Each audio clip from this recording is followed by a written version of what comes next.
İttifaqı qəhrəmanı adına layiq görülüb. Bu müharibənin ali mükafatını qazanmaq eyni zamanda Nikolayev şəhərində həyata keçirilən bir əməliyyatda 4 Azərbaycan vətəndaşına da nəsib olub. Bəli, 41-45-ci illərdə Nikolayev vilayətində Azərbaycanlıların qəhrəmanlıq epizodları bununla yekunlaşmır. Bizim xüsusi müxbirimiz Anar Həsənov maraqlı bir material hazırlayıb Nikolayevdən. Gəlin izləyək. Əmi Məmmədov, Nikolay Petruxin, Pavel Osipov və İsmail Xayrulin. Nikolayev vilayətinin azad edilməsinə görə fərqlənən 68 desantdan 4-ü Azərbaycandan müharibəyə yollanıb. Döyüşlərə Leytenant Şmit zavodunun fəhlələri kimi qatılsalar da müharibənin sərt qanunları onları desanta, sonra isə bütün sovetlərdə xilaskar, qəhrəman, qalib əskərə çevirdi. İkinci Dünya Savaşının tarixinə isə onların adı Sovet İttifaqı qəhrəmanı kimi düşüb.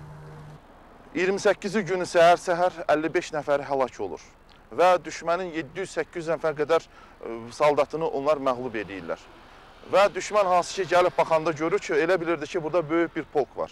Baxıb görür ki, burada cəmi 55 nəfərin cəsədi var. 55 nəfər həlak onların içərisində Xeyrullah İsmailin burada dəfn olunubdur. Ancaq onun adının üstünə yazılmayıb. Yazılıb ki, desantdir. Nəyə görə? Axırıncı 5 nəfər onlar görürlər ki, düşmənlər tərəfindən mühasirəyə alınıblar. Düşmənlər təslim olmamasınlar deyə qranatı özlərinə bağlayıb partladıblar. Ona görə də həmən 5 nəfərin kiminin kim olduğunu təyin edə bilməyiblər. Hər şey belə baş verir. 68 nəfərdən ibarət desant qrupu Cənub Buq çayının üzəri ilə Nikolayeva yaxınlaşır. Komandanlıq əvvəlcədən bilirdi ki, qrup ölümlə üz-üzə gedir. Tapşırığa əsasən 68 nəfər tabor ola da bilsin alayla vuruşmağa məcbur olacaqdı. Amma buna gərəksiz fədakarlıq demək olmazdı.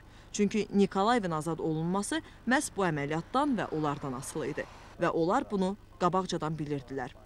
Простых рыбацких лодках Sadə balıqçı qayıqları ilə Nikolayev şəhərinin limanına daxil olur və şəhərə Sovet qoşunlarının hissələri daxil olunadək Almanların diqqətini yayındırırlar. Faşistlər qüvvələrinin böyük hissəsini limana göndərməyə məcbur olurlar. Ona görə də belə bir ağır döyüşdə sizin həmyerliləriniz Sovet qoşunlarının maneəsiz şəhərə daxil olmasına şərait yaradırlar. 3 gün ərzində martın 26-sından 28-nə qədər baş leytenant Alişanskinin matrosları 14 düşmən əks hücumunu dəf edə bilirlər. Bu döyüşdən isə yalnız 13 desant sağ çıxa bilir. Ali Baş Komandan 68 nəfərin hər birinə Sovet İttifaqı qəhrəmanı adı verir. Məhz bu manevr nəticəsində əsas Sovet qüvvələri şəhəri düşməndən azad edə bilir.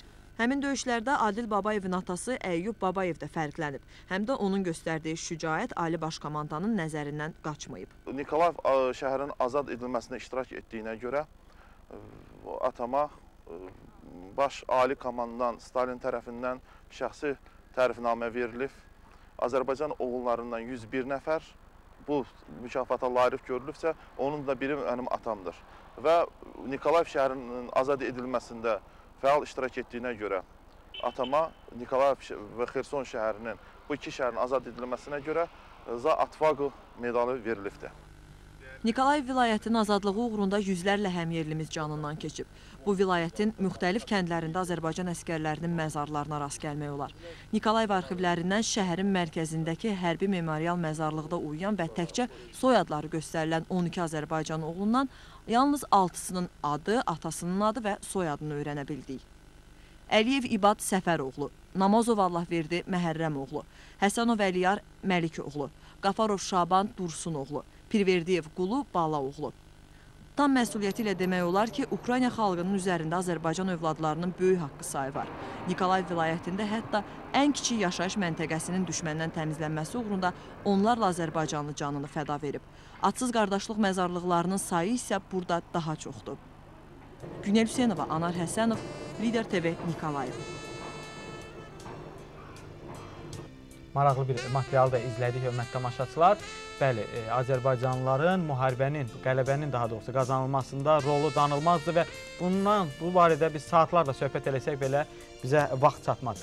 Və indi vaxt sədanındır yenidən və biz ötən saatlar ərzində ölkəmizdə baş verənlərə nəzər salacağıq.